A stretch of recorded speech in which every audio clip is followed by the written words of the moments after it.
Marino looking for Saka. Brilliant! The Bernabeu. But it's been given away by Saliba and Vinicius. Martinelli through on goal at the Bernabeu to wrap things up. Full time here on the night is Real Madrid 1, Arsenal 2. ይህ አርጂና ስፖርት ነው።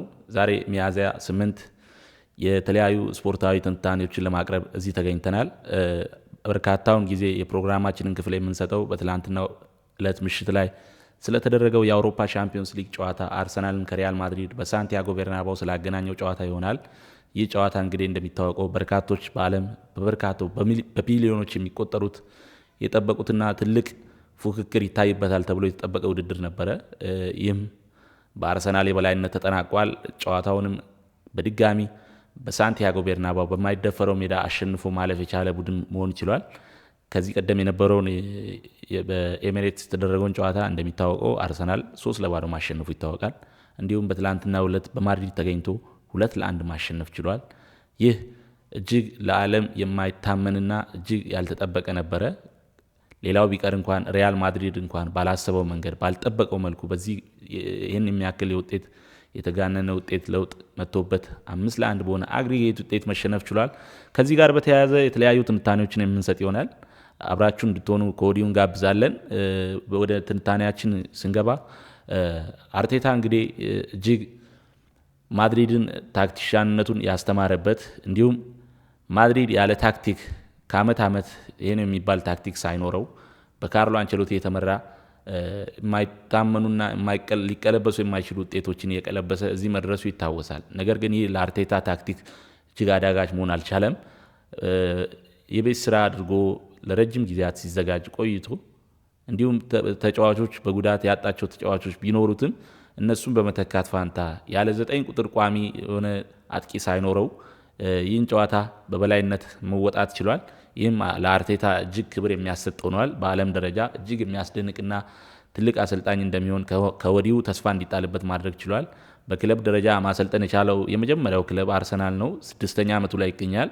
በ6 ዓመታት ውስጥ እንግዲህ ከ2 እና 1 ዓመታት በኋላ ክለቡን እንደገና ሪፎርም በማድረግ በርካታ ጥራት ያላቸውን ወጣትም ከቀድሞ ልምድ ካላቸውም ተጫዋቾች በመቀላቀል ለዓለም እግር ኳስ እጅግ ድንቅ ነገር እያስመለከተ ይገኛል። ከዋንጫ ጎን ለጎን የስኬትን ጫፍ ዋንጫ አድርገን እስካልወሰድን ድረስ አርቴታ ጥሩ ቡድን ገንብቷል ማለት እንችላለን። በዋንጫ ፉክክር ውስጥ እየተመለከት ነው እንገኛለን። ከአመት ለ3 ዓመታት በቶፕ 4 እየጨረሰ ይገኛል። ከዚህም አንጻር ትላንት ያሳየው ለቻምፒዮንስ ሊግ ግማሽ ፍጻሜ ክለቡን ማብቃት የቻለው ከ15 ዓመታት በኋላ ነው። ይህም እንግዲህ በክለቡ ታሪክ እጅግ አድናቆት ሊያሰጠው የሚገባ ተግባር እንደሆነ እናምናለን። ፎርሜሽናሊ ትላንት ተጠቅሞ የገባውን አሰላለፍ ስንመለከት በርካቶች በሜዳው የያዘውን ነጥብ ለማስጠበቅ ይጥራል፣ መከላከልን ይመርጣል ብለው ጠብቀው ነበረ። ነገር ግን ትላንትም ከማድሪድ በተሻለ ማጥቃት ችሏል። ከማድሪድ በተሻለ ሙከራዎችን ማድረግ ችሏል። ይህም ምን ያክል እርግጠኛ እንደሆነ በልጆቹ ምን ያክል በክለቡ ጠንካራ ነገር እየሰራ እንዳለ የሚያሳይ ሆኗል። 2-1 ማሸነፍ ማለት ሳንቲያጎ በርናባው ላይ ከአንድ ትልቅ ክለብ ማለትም ትልቅ ብለን ከምንጠራው የአርሰናልን ያክል የዋንጫ ብዙም የአውሮፓ ቻምፒዮንስ ሊግ ልምድ ለሌለው ቀርቶ ለሌሎችም ልምድ ላላቸው አዳጋች የሆነ ነበረ። ፎርሜሽን ሳይቀይር የባለፈውን ከዚህ ቀደም በኤሚሬትስ የነበረውን ራሱን ፎርሜሽን ተጠቅሞ ወደ ሜዳ ገብቷል። ይህም የሚያሳየው መልሶ የበፊቱን ያክል አጥቅቶ ለመጫወት አስቦ እንደገባ ያመላክታል። ማድሪድ በበኩሉ ከጨዋታው ቅድመ ጨዋታ በፊት በርካታ ነገሮችን በተጫዋቾቹም በደጋፊዎቹም እንዲሁም በክለቡ አመራሮች በኩል በርካታ አስተያየቶችን በርካታ ንግግሮችን ሲያደርግ ተደምጧል። ውጤቱን መቀልበስ እንደሚችልና እንዲሁም እጅግ አስፈሪ የሆነ ድባብ በመፍጠር በደጋፊዎቹ አርሰናልን ቴንሽን ውስጥ ከቶ አሸናፊ ለመሆን ጥረት ማድረግ ችሎ ነበረ። ከጥረት ባለፈ ምንም ውጤት ሊያመጣለት አልቻለም። እንዲሁም አንድ ግብ ማስቆጠር የቻለው የአርሰናል ተከላካይ ዊሊያም ሳሊባ ተከላካይ ስህተት ታግዞበት ነበረ። ይሄ ነው የሚባል ለግብ የቀረበው ሙከራ እንኳን ደህና ሙከራ ማድረግ ሳይችሉ ቀርተዋል። እንዲሁም በመጀመሪያው አጋማሽ አንድ ኦን ታርጌት የሚሆን በረኛ ላይ የተመታ ኳስ ሳይኖር ቀርተዋል። በሁለተኛው አጋማሽም ቢሆን ከሁለት የዘለለ ኦን ታርጌት ማድረግ ሳይችል ቀርተዋል። ይህም በማድሪድ ዘመን እጅግ አስቀያሚው ሲዝን ነው። ያውን በሻምፒዮንስ ሊግ መድረክ የራሱ እስኪመስል ድረስ ደጋግሞ ያነሳው ከሌሎች ተከታይ በዋንጫ ደረጃ ተከታይ ከሆኑት ክለቦች የትየለለ ልዩነት ያለው 15 የሻምፒዮንስ ሊግ ዋንጫ ማንሳት የቻለ ቡድን ነው። ከዚህም አንጻር የትላንቱ ክስተት ከማድሪድ ተጠባቂ አይደለም። ኢቭን ለሌላው ይቅርና ለራሱ ለክለቡ ደጋፊዎች ጭምር እጅግ እንግዳ ነገር ነው በሜዳው ላይ የተመለከቱት። ይህ ማለት አርቴታ በሚቀጥሉት አመታት ምን ያክል ጠንካራና ምን ያክል ውጤታማ አሰልጣኝ መሆን እንደሚችል ማሳየት ችሏል። በፎርሜሽን ደረጃ በደብል ፒቮት ነው ወደ ሜዳ የገባው። ፓርቴን ከራይስ በማጣመር ሙሉ በሙሉ የመሃል ሜዳውን ዲስትሮየር አድራጊና እንዲሁም ኦዴጋርድን ወደፊት ፈጣሪ አማካይ በማድረግ ሜሪኖ ሴንተር ባክ ላይ የሐሰተኛ አጥቂ ያክል ሚና ሲወጣ ነበረ። ሙሉ በሙሉ የማጥቃት አማራጮች ያደርገው የመስመር አጥቂዎቹን ነው፣ ማርቲኔሊና ሳካን። ይህም በመስመር በኩል ያሉ የማድሪድ አጥቂዎችን እንዳያጠቁ ማድረግ ችሏል። ልብ ብላችሁ እንደሆነ ማርቲኔሊን ቪኒሺየስ ወደ ግራ ሲሆን ማርቲኔሊን ወደ ግራ፣ ቪኒሺየስ ወደ ቀኝ ሲሆን ማርቲኔሊን ወደ ቀኝ ያመጣ ቪኒሺየስ እንዳሻው እንዲጫወት ማድረግ የፈለገውን ማድረግ እንዳይችል ማድረግ ችሏል። እንዲሁም ቪኒሺየስ አስቀያሚ የሚባል የውድድር ዓመቱን አስቀያሚ የሚባል ጨዋታ ትላንት ነው ያደረገው ብንል የሚካድ ውሸት አይደለም። ምንም አይነት ተጫዋች ድሪብል አድርጎ የምናውቀውን ያክል ማለፍ አልቻለም። ፈጽሞ ቪኒሺየስ እስከማይመስል ድረስ ነው በአርሰናል ተከላካዮች ቁጥጥር ስር የወደቀው። ይህም አርቴታ እጅግ ሊቅ የሆነ የታክቲክ ሊቅ የሆነ ሰው መሆኑን የሚያሳይ ነው። በጁሊያን ቲምበር ነው ሙሉ በሙሉ መቆጣጠር የቻለው። እንዲሁም በማርቲኔሊ ወደፊት በኩል እያጠቃ ቪኒሺየስ ከኋላ በኩል ምንም አይነት ኳሶችን እንዳይቀበል በማርቲኔሊ የተከላከለ ይህን ማድረግ ችሏል። ከአርሰናል በኩል ትላንት ያው ቶማስ ፓርቴ እንደተመለከታችሁት ነው። በተለይ የመጀመሪያ አጋማሽ ጥሩ የሚባል እንቅስቃሴ ማድረግ አልቻለም።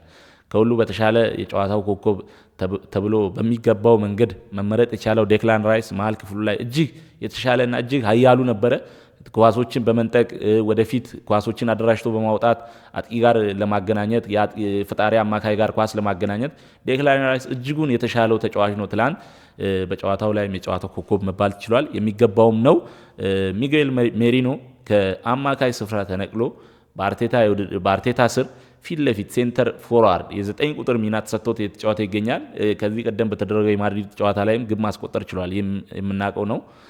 በትላንትና ሁለቱንም የጨዋታው ጎሎች ሲቆጠሩ ሁለቱንም አሲስት ማድረግ የቻለው ሚጌል ሜሪኖ ነው።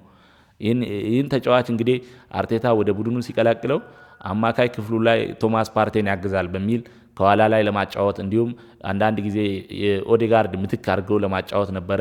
ነገር ግን የካይ ሃቨርትዝ እና ጋብሪኤል ጄሱስ መጎዳትን ተከትሎ ፊት ለፊት ክፍል ላይ ለመጫወት ተገዷል። ይህም እንግዲህ ሚናዬ አይደለም ብሎ ወደኋላ ማለት አልወደደም። እጅግ የሚገርምና የማይጠበቅ አይነት ታለንት እያስመለከተ ይገኛል። ግብ እያስቆጠረ ይገኛል። አርሰናል እንዲሁም በፕሪሚየር ሊጉም ከሽንፈትና አቻ እየታደገ ይዞ ሲወጣ ተመልክተነዋል። ግቦችን ያስቆጠረ እጅግ የሚደነቅ ነው። ትላንት ደግሞ በአሲስት ሌላ ታለንት አስመልክቶናል።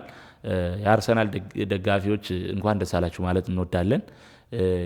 ያም የሆነው ከደጋፊዎችም ከተጫዋቾች እንደገናም ከክለቡ አመራር አካላት እንዲሁም ከአሰልጣኝ ስታፍ ሲሆን ይህም በእጅጉ ሊያስመሰግነው ይገባል ብዬ አምናለሁ። ማይክል አርቴታ በሻምፒዮንስ ሊግ ታሪክ ወደ ግማሽ ፍጻሜ የደረሰ 10ኛው ተጫዋች መሆን ችሏል። በስፔን ታሪክ ስፔናዊ አሰልጣኝ ሆኖ 10ኛው ተጫዋች ሆኗል። በዚህ ውድድር ብዙ ጊዜ ለግማሽ ፍጻሜ ማለፍ የቻሉት ጣሊያናዊ አሰልጣኞች ናቸው። 11 የተለያዩ አሰልጣኞች ግማሽ ፍጻሜው መከላከል የቻሉ አሰልጣኞች ናቸው። ይህም አርቴታን 10ኛው ተጫዋች በማድረግ ለጣሊያኖች አሰልጣኞች እጅግ ስፔናውያን እንዲቀርቡ ማድረግ ችሏል። በትላንትናው ጨዋታ ላይ ጥቂት ደካማ እንቅስቃሴ አድርጓል የሚባለው ከአርሰናል በኩል ያው ከተጠበቀውም አንጻር ማርቲን ኦዴጋርድ ነው። ማርቲን ኦዴጋርድ የቀድሞ ክለቡን የገጠመው እንደሚታወቀው የቀድሞ ክለቡን ቀድሞ ሲደግፉት የነበሩ ደጋፊዎች ጋር ነው ጨዋታውን ያደረገው። ይህም በጨዋታው ላይ ትንሽ ጫና ፈጥሮበታል በሚያስብል ደረጃ ከወትሮ በተለየ ወረድ ያለ ታለንት አስመልክቷል። ትላንት እንግዲህ እጅጉን ድንቅ ምሽት ያሳለፈው ባለፈው ጨዋታ ላይ ትንሽ ወደ ሲስተም ወይም ወደ ፊትነስ ያልመጣው ቡካዮ ሳካ ከጉዳት ተነስቶ ቡካዮ ሳካ ባለፈው ጨዋታ እንደምናስታውሰው ጥሩ እንቅስቃሴ ማድረግ አልቻለም። እንዲሁም ተቀይሮ መውጣቱ የሚታወስ ነው። ጉዳት አጋጥሞት ያ ጉዳት እንግዲህ ባለፈው ጨዋታ ቢያጋጥመውም ከበድ ያለ ባለመሆኑ በሳምንቱ ትላንት ተሰልፎ ጥሩ የሚባል እንቅስቃሴ ማድረግ ችሏል። እንዲሁም አንድ ፔናልቲ ቢያመክንም ከፔናልቲው በፊትና ከፔናልቲው በኋላ ቡካዮ ሳካ እጅግ የተለያየ ነበረ። እንዲሁም ከፔናልቲው በኋላና ግብ ከማስቆጠሩ በኋላ እጅግ የተለያየ ነበረ። ግብ አስቆጥሮ ብዙም ሜዳ ላይ አልቆየም። ያው እንደምታውቁት ተቀይሮ መውጣቱ የሚታወስ ነው። በረፍት ሰዓት ቡካዮ ሳካ ጋር አንድ ደጋፊ ይሁን የክለቡ አመራር አካል ግጭት ተመልክተናል። ሲወጡ ቡካዮ ሳካ ምን ያክል ስሜታዊ እንደሆነ ከዚህ መረዳት እንችላለን። ጨዋታውን ለማሸነፍ ምን ያክል ከፍተኛ ፍላጎት እንደነበረው ከዚህ መረዳት እንችላለን። ግብ ማስቆጠር ችሏል ትላንት፣ አስደናቂ ግብ። እንዲሁም ፔናልቲ ቢያመክንም ትላንትና ምናልባትም ማድሪድ አርሰናልን ጥሎ ቢሆን ኖሮ እጅግ ለአርሰናል ደጋፊዎች ደስተኛ የሚያደርጋቸው አልነበረም። ያንን ነገር ግን ማካካስ ይችላል። ግብ በማስቆጠር ከማስቆጠርም አልፎ እጅግ የሚያስደንቅ ለአይን ማራኪ አይነ ግቡ የሆነ ሊዮኔል ሜሲ የሚታወቅበትን የቺፕ ጎል ነው ያስቆጠረው። እጅግ የሚያስደንቅ ነበረ። ኳሱንም በሚገባ ከጨዋታ ውጪ እንዳይሆን ኦፍሳይድ መስመሩን አስልቶ ከሜሪኖ ጋር ተናቦ ነው ያስቆጠረው። የአርሰናል የሪያል ማድሪድ ተከላካዮችን ሙሉ በሙሉ አፍዝዞ ነው ማስቆጠር የቻለው። የሚደነቅ ነው። ትላንት ሪያል ማድሪድ በመከላከሉ ረገድ ጥሩ ነው የሚባል አልነበረም። በእርግጥ እንደ ቡድንም ጥሩ ባይሆንም ተከላካይ ክፍሉ ደግሞ እጅጉን ጥሩ አይደለም በሚባል ደረጃ ነበረ። ይህም ማለት በቀጣይ ጊዜያት እንግዲህ ሪያል ማድሪድ ቀጣይ ዓመታት ላይ ምን አይነት ቡድን ሊያስመለክተን እንደሚችል ከወዲሁ አጓጊ ሆኗል። ጥሩ ውድድር እያሳለፈ አይገኝም። ማድሪድ ጥሩ የውድድር ዘመን ያደረገ አይገኝም። ካርሎ አንቸሎቲ ከመንበራቸው ሊነሱ እንደሆነ ብዙ ጭምጭምታዎች ይነሳሉ።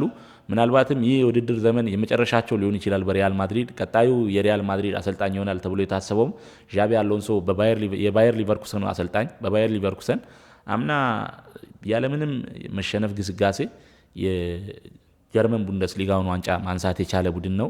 እንዲሁም በተለያዩ ውድድሮች ላይ ሽንፈት ያልገጠመው አሰልጣኝ ነው። ይህ አሰልጣኝ እንግዲህ በቀጣይ ጊዜ ሪያል ማድሪድን ይረከባል ተብሎ ይጠበቃል። ከዚህም አንጻር ከሰሞኑ የሚወጡ መግለጫዎች ይኖራሉ። በማድሪድ በኩል የሚባል ማርካን ጨምሮ በርካታ ጋዜጦች እንዲህ አይነት ዜናዎችን ያወጡ ይገኛል። ከጨዋታው በፊት በአርሰናል ከተሸነፈና ከውድድሩ ወዳቂ ቡድን የሚሆን ከሆነ ካርሎ አንቸሎቲ የሚሰናበት አሰልጣኝ ይሆናል የሚባል ነገር ጭምጭምታዎች ነበሩ። ምናልባትም ዛሬ ወይ ነገ አዲስ ነገር እንሰማለን ብለን እናስባለን። ከትላንትናው ጨዋታ የነበረን ትንታኔ ይመስላል።